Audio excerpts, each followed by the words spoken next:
બાર બીજના ધણી એટલે રામાપીર મહારાજ. તેમના ગુજરાત અને ભારતભરમાં અનેક ધામો આવેલા છે. તેમાંનું એક એટલે આ સતરંગ ધામ.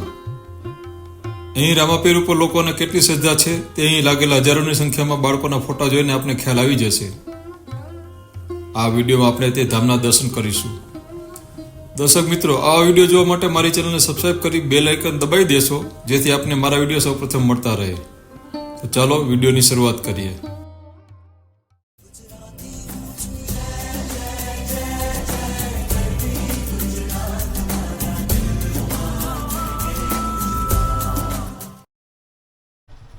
આ સતરંગ ધામ રાજકોટ જિલ્લાના વિછિયા તાલુકા મથકથી 8 કિલોમીટર અંતરે આવેલો છે. ઘટાદાર વૃક્ષો વચ્ચે આ શાંત અને સુંદર આશ્રમ આવેલો છે.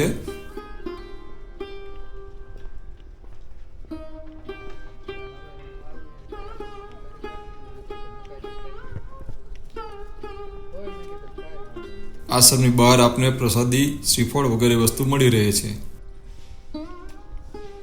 આપ જો અમદાવાદથી આવો તો વાયા બગોદરા, રાણપુર, વિછિયાથી 180 કિલોમીટર અને રાજકોટ બાજુથી આવો તો વાયા જસદણથી 80 કિલોમીટર અને સુરેન્દ્રનગરથી વાયા સાયલા, પાળિયાથી 100 કિલોમીટર દૂર આવેલું છે. જય સતરંગા પીર.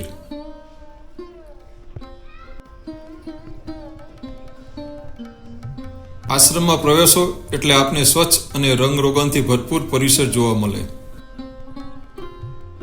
સામે જ રામદેવ પીર મહારાજનું મંદિર આવેલું છે. સૌપ્રથમ આપણે ત્યાં દર્શન કરવા જઈએ.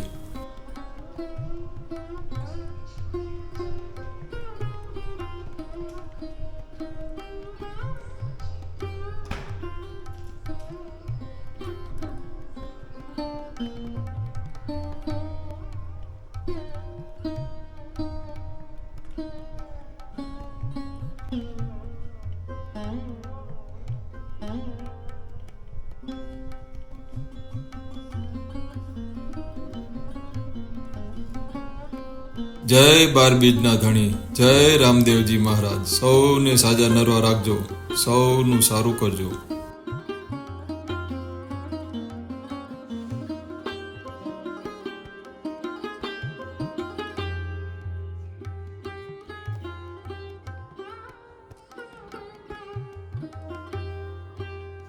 રામાપીરની બાજુમાં ભાણીમાં બિરાજમાન છે, જે આશ્રમના જૂના સેવક હતા. તેમની પણ અહીં પૂજા કરવામાં આવે છે. હવે આપણે રામદેવજી ઉપર રહેલી લોકોની શ્રદ્ધા જોઈ લઈએ. જુઓ, અહીં રામદેવ પીરની કૃપાથી સંતાન થતા માનતા પૂરી થઈ મૂકેલા પોતાના બાળકોના ફોટા આવેલા છે. આ માનતાના શ્રીફળ અને લીલુડા ઘોરડા શ્રદ્ધાળુ દ્વારા રામાપીરને અર્પણ કરેલા છે. પારણા એટલે કે ઘોડિયા પણ કેટલા બધા મૂકેલા છે તે આપ જોઈ શકો છો.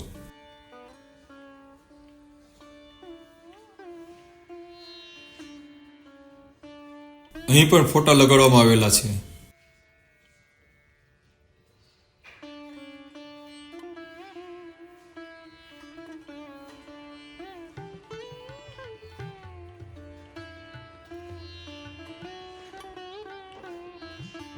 રામદેવજી મહારાજના દર્શન કરી આપ મંદિરની બહાર નીકળો એટલે જમણી બાજુ પૂજ્ય શ્રી હરિરામ બાપુના દર્શન થાય. જેઓ આ આશ્રમના ગાદીપતિ અને મહંત છે.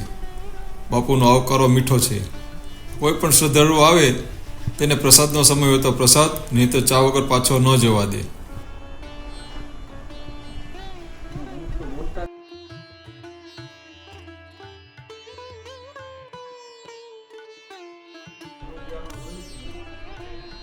આ પરિસરમાં પણ ફોટા જ છે. એમ કહી શકાય કે અહીં એકેય દિવાલ ખાલી નથી.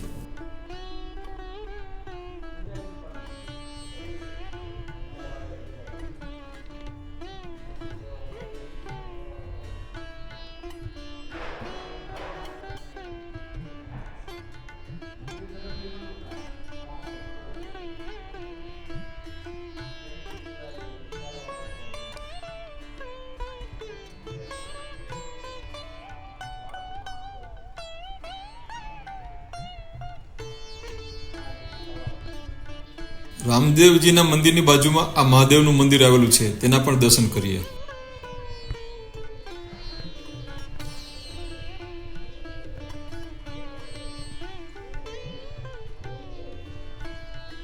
અહીં ઘુમ્મટમાં આપને 12 જ્યોતિર્લિંગના દર્શન થાય.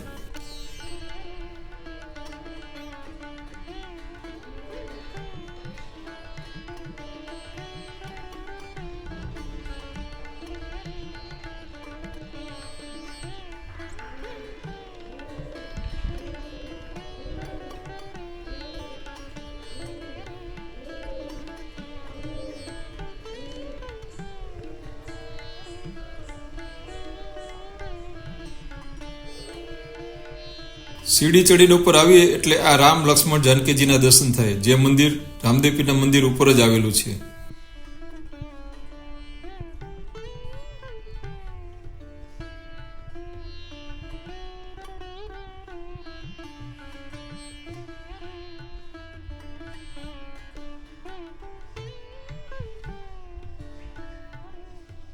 આશ્રમનો આ ઉપરનો વ્યૂ જુઓ.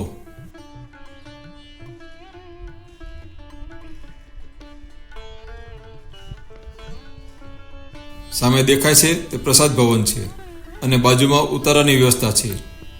અહીં આપને રાત્રે સૂવા માટે ગાદલા ગોદડા આપવામાં આવે છે. પાછળ એક ગૌશાળા આવેલી છે, તે ગાયનું દૂધ અહીં આવતા શ્રદ્ધાળુને પ્રસાદમાં અને ચા પાણીમાં વાપરવામાં આવે છે. સામે દેખાય છે તે હિંગોળગઢનો મહેલ આવેલો છે.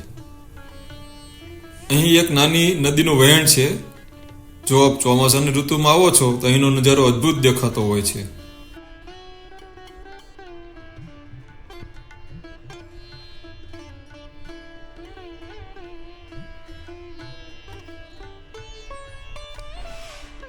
આ ફોટાઓ ઉત્તર વ્યવસ્થા બાજુ લાગેલા છે.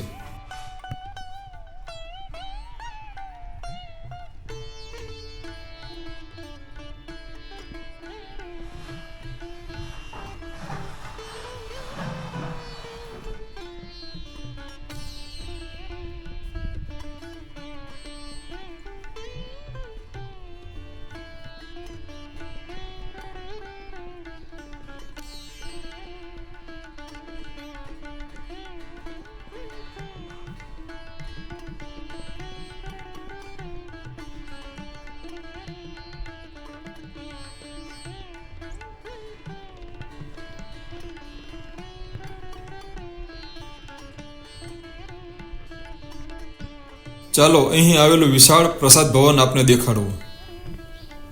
અહીં એક સાથે હજારો ભાવિકો પ્રસાદ લઈ શકે તેવી વ્યવસ્થા છે.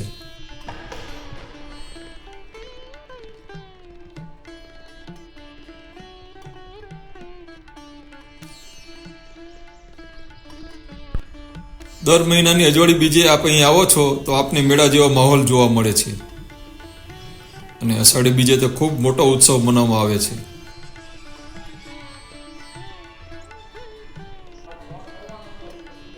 આ આશ્રમની સુંદરતા અને સ્વચ્છતા જોઈને આપ પણ વાહ કહેશો. તો આપ જરૂરથી આપના કુટુંબ સાથે અહીં દર્શન કરવા જરૂરથી આવશો. જય રામાપીર. તો આ વિડીયોમાં બસ આટલું જ. વિડીયો કેવો લાગ્યો કોમેન્ટ કરીને અમને જણાવજો. સારો લાગ્યો હોય તો લાઈક કરજો, શેર કરજો અને અમારી ચેનલને સબસ્ક્રાઈબ કરજો, જેથી આપને આવા વિડીયો સૌપ્રથમ મળતા રહે. મળીએ નવા વિડીયોમાં, ત્યાં સુધી અમને રજા આપજો. આવજો. જય જય ગરવી ગુજરાત. જય રામાપીર.